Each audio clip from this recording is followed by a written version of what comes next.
This is the IBM MQ Certificate Management tutorial from T.Rob, the MQ security guy. This is dealing with commercially signed certificates. This is part 1 of a 6-module tutorial. And in this part, we'll talk about the overall process for provisioning certificates. So there are several steps in the provisioning process. Step 1, start with some working channels. Step 2, we'll create the certificate signing request, or CSR. And then 3, the certificate authority will process the CSR that we submit to them. We'll receive that certificate back into the key store where the certificate signing request was created. And then we'll configure MQ to use those channels. Now, each one of those is a module in the tutorial. And I'm going to talk a little bit about each one of those in turn, beginning with starting with the working channels and why you would want to do that. The first thing, of course, is it eliminates mechanical errors. Things like your listener not running or spelling errors on the channel. You want to make sure that you get those out of the way. The SSL debugging is a little bit cryptic.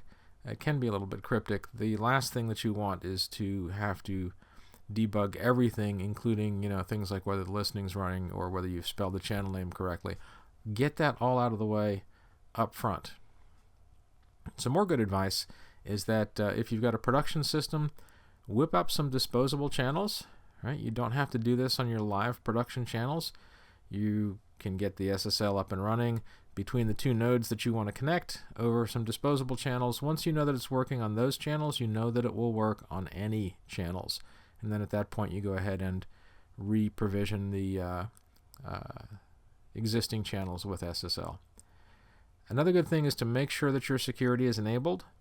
When I said we start with working channels, those are working channels with security turned on. Another thing that you don't want to do is to have to be sorting out the differences between things that are related to SSL itself or TLS itself, the certificates, the key store file permissions, the handshake between the two sides, all those things. You really don't want in the midst of all that to be debugging channel auth or MQ authorization. So make sure all that is taken care of before you walk down this path. If you're going to be using channel auth, exits, MCA user, and your target channels, make sure you set them up exactly the same for your TLS testing. And another module is, the next module is creating the certificate signing request, or the CSR. The most important thing here is to create your crypto objects in situ. That means wherever those things are going to be used, that's where you create them. So we'll be doing our creation of certificates in var mqm queue managers queue manager name SSL. We'll create the key store there. We'll create the certificate signing request there. It's actually possible to have a central certificate management system, a PKI, that you can create the certificates and then deploy them. But if you're going to create them centrally, make sure that you use a decent PKI product that's designed for that, and not just FTPing and emailing those things around. Those private keys are the keys to the kingdom, quite literally. Let's make sure we don't expose them. So obviously you want to generate the CSR with the correct attributes, but what are those attributes? So right off the bat, let's not go below 2048 bits. If you can request weaker, but some certificate authorities will not do the weaker. I think most won't do the weaker key sizes, and there are Cipher suites that do not accept them. Prefer the SHA-2 family over SHA-1. SHA-1 is still considered viable, however it's deprecated. For example, with the US government, they want you to be using SHA-2. And as a general rule, it's just better to be using that these days anyway. Avoid MD5 because it's broken. So you don't want to use MD5 for generating your certificates, signing your certificates, or even to use that in the channel Cipher suite. And finally, it's now necessary to include the subject alternative name in the certificate. Once upon a time, you could put a distinguished name in the certificate, and that distinguished name could be the name of your queue manager, it could be the host name, it could be your email address. Now the certificate authorities say that your DNS name for a server must be in the subject alternative name, and if you're going to use a distinguished name, it goes in there as well.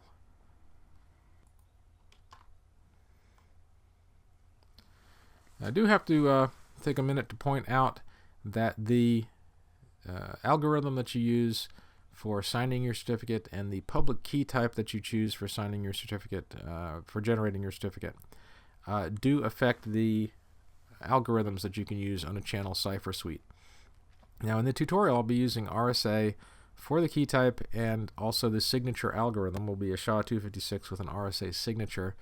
And as you can see, those handle most of the cipher specs that are available to us. There are some elliptic curve cipher suites or cipher specs that are available that do require you to use a different key. Now, one of the nice things about MQ version 8 is that if you're talking also to MQ version 8 clients and servers, you could theoretically have different personal certificates per channel. So for example, if you wanted to use elliptic curve internally and use something else for your business partner or your client, you could do that. But I'm using RSA in both cases. It's the most universally applicable combination of certificates. So once you've generated your CSR, we submit that to the certificate authority. For purposes of this tutorial, we're using the GoDaddy certificates. The CA Browser Forum is an industry consortium that sets the guidelines pretty much across the board. So the things that you're going to see here should be applicable to whatever CA that you would use, whether that's GoDaddy or some other one. There's also various levels of validation that are offered. The most basic validation that's available is domain validation. They send an email to the registrar of your domain, has got an email address associated with it. They'll send an email to that address, and that person has to validate the request for a new certificate. There are higher levels of validation where they actually validate the address of the company and so forth, and you pay more for those. We're going to use the basic validation. Because we're using the basic validation, the only thing in our distinguished name is the common name of the server, and that's validated to be the same as the DNS name. You go up a little bit higher and you can get a certificate where they actually validate the name and address of the company and so forth, and then you can have the organization in the postal code and the address and so forth will end up in the certificate as well. Now, once you've submitted that to the CA and they do whatever validation they're going to do, then they're going to send you a certificate back, and you receive that into the key store. Now, the signed certificate that they deliver back is going to be sent to you either over the web or over email. This is perfectly okay because the thing that they're sending back is cryptographically bound to the certificate signing request that's in your KDB. You should not be able to receive that into some other KDB where the CSR does not exist. Now, this is the same public certificate. What you're getting back from the CA is the same public certificate that would be presented by MQ. It's okay to send it around by email, FTP. The reason for that is that the private key never left your KDB, never left your key database. When you send out a CSR, it's the public key and the attributes that go with it, and then it's cryptographically bound to the private key so that when you receive it back, it can be attached to that private key, and that relationship is maintained. But that's the whole point of public-private key, is that you never move the private key around, never expose it. Finally, after you have received this, the queue manager, if it has any SSL, if it has attempted to read the key store at all, it's cached it in memory. The only way to refresh that cache is either to bounce the queue manager or issue a refresh security type SSL. Now, if you're doing this in production, I recommend you do this during a change control period when you can bounce the queue manager. We're still, IBM has done an excellent job at keeping channels up and running and fixing the things that used to cause channel agents to fail and so forth. But we still have an issue with TLS channels where when you do the refresh security, there's a possibility that they will hang. So I always tell people, do the refresh security in a production change window and be prepared to bounce the queue manager if necessary. Finally, okay, so we've generated the CSR, we've submitted the CSR, we've gotten the certificate back, we've received it into the key store. Finally, we can start configuring MQ to use those channels. There's a very specific order of implementation that I use that eliminates a lot of the ambiguity during the debugging. So the first thing is a server-only authentication. That means that in TLS handshake and SSL handshake, the thing that initiates the connection is called the client, and the thing that accepts the connection is called the server. So in this case, your sender channel is the TLS client side because it initiates the connection, and the receiver channel will be the server side. Now, it's possible to do authentication just of the server side. So the server side has a personal certificate, the client side does not. We'll get all that working, and then we'll add the client side certificate and do mutual authentication. Once that's all working, then we go and we filter the distinguished name of the certificates using channel auth or SSL peer. We'll be using SSL peer, but channel auth is recommended. My only issue here is that if I did channel auth, I would actually have to talk about some of the other channel auth things, because you can't just do the SSL filtering and have channel auth be completely configured. There would be a few other things to talk about, and I'm going to move all of that to a dedicated channel auth tutorial. So for purposes here, we'll be using SSL peer. Now, everything you're going to see in the demo is going to go perfectly, but in real life, occasionally there's some things that we have to troubleshoot. So I'll reiterate here, always start with working channels and add the TLS in the discrete increments as per that procedure I just mentioned. So make sure all the mechanical things are taken care of by having your channels working. So no misspellings, listener running, everything like that. Channel auth turned on, exits enabled. Once we get all of that, then go ahead and turn on the TLS. So the other thing to be aware of is that the client side of the connection, the sender channel side, intentionally has very vague errors. This is a security feature.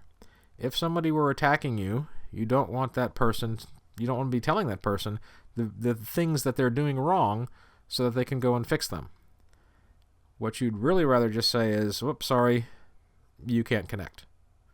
And then the administrator on the inbound side actually has a much better set of diagnostics. So this is intentional, and it's pretty much, the way security works everywhere. Or at least it should be. Now, obviously the best diagnostics are on the server side, but only if the connection makes it that far.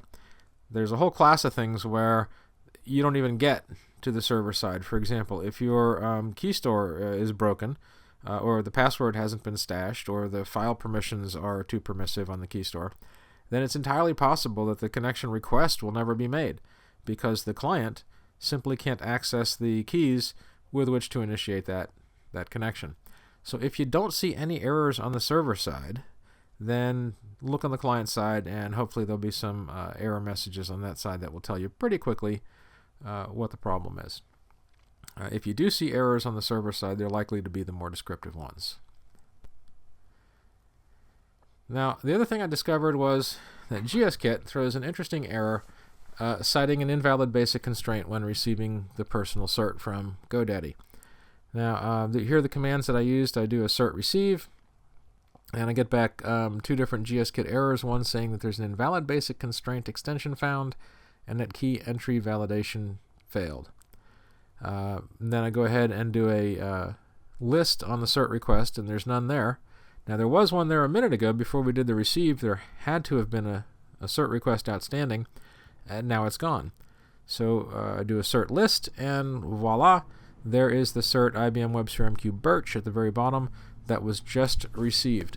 So even though it gives us this error, it receives the certificate okay, and the actual communication between the queue managers is okay as well.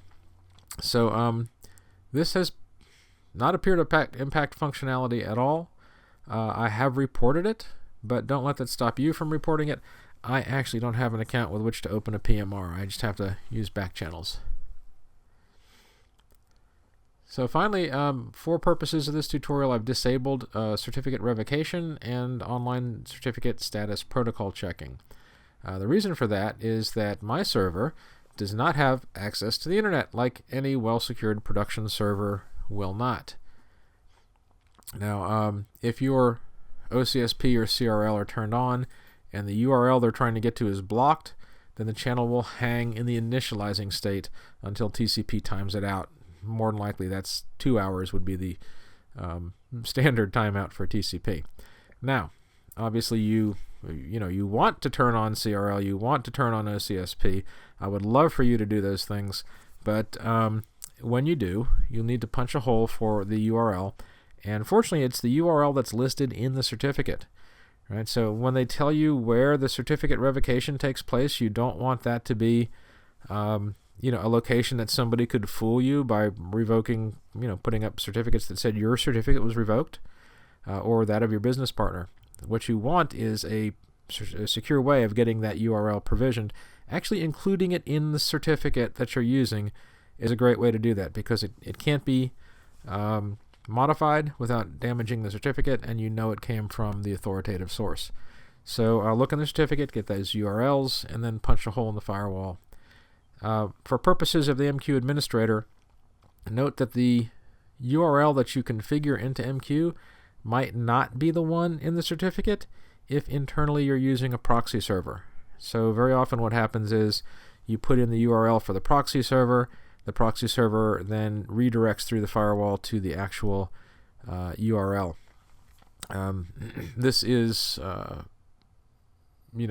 obviously it's a secure way of doing this, where all the connections from all of the different servers can point to one thing that's internal, and you don't have to punch holes in the firewall for every single queue manager. So that's the end of this module of the tutorial. I definitely want to thank some people, though, before we go further. Andrew Akehurst-Ryan and Morag Hewson at IBM have been incredibly helpful, and if you're into MQ at all, you already know that. As has been Paul Clark, whose software I use extensively. And also special thanks to Lily over at GoDaddy, who has helped me with quite a bit of the research concerning the guidelines and what the CA Browser Forum guidelines are supposed to be, and for arranging to provide the certificates that I use in the tutorial. So thanks everybody for those things. Finally, this is version 1 of this tutorial as of March 11th, 2015. The most current version is at my website. As with all things security, this is accurate at the time that it's published, but it may be superseded because in the security world things change. So always go look to make sure that you have the current version of your security training and reference materials. Next up, we'll configure the baseline environment for the demo, and then we'll go ahead and start in with the provisioning of the certificates.